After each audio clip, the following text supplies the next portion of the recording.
Nakapasok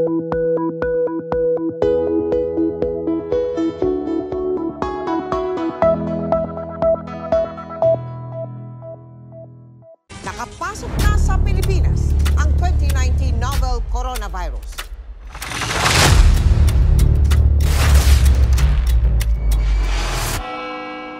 Matatag na pananalig sa Diyos ang sandigan sa pagharap sa mga pagsubok dulot ng pandemya. Maging sa buhay ng mga guro, sa buhay ni Teacher Gab.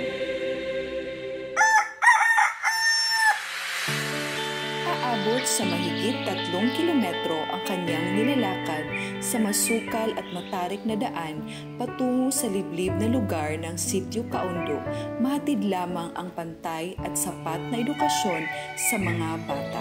Ganito rin kalayo ang nilalakbay ng mga mag-aaral noon. Dahil sa layo ng lugar, si Teacher Gab na ang naghahatid ng mga module. Ngayong hapon, ay, dala ko sa module. Sa di inaasahang pangyayari, dumating ang malaking dagok sa buhay ni Teacher Gab.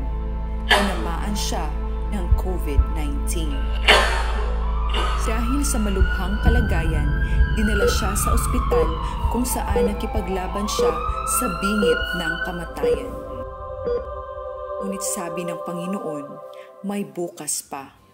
Tapos na ang dilim, narito na ang bagong umaga.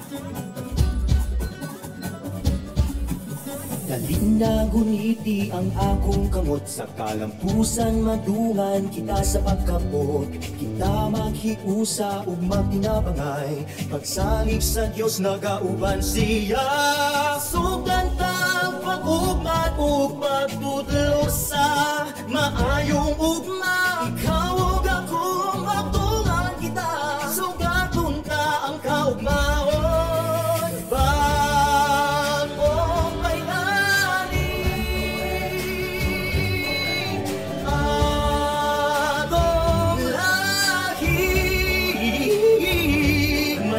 ang Pilipino, maestro,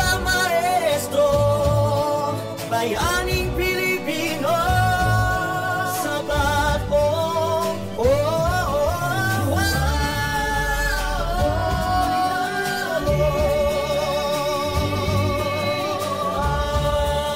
atong lahi,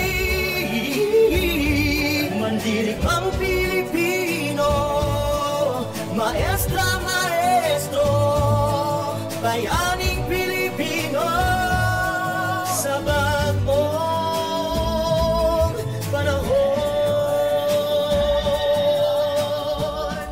Ang kwento ni Teacher Gab ay kwento din ng mga magigiting na guro.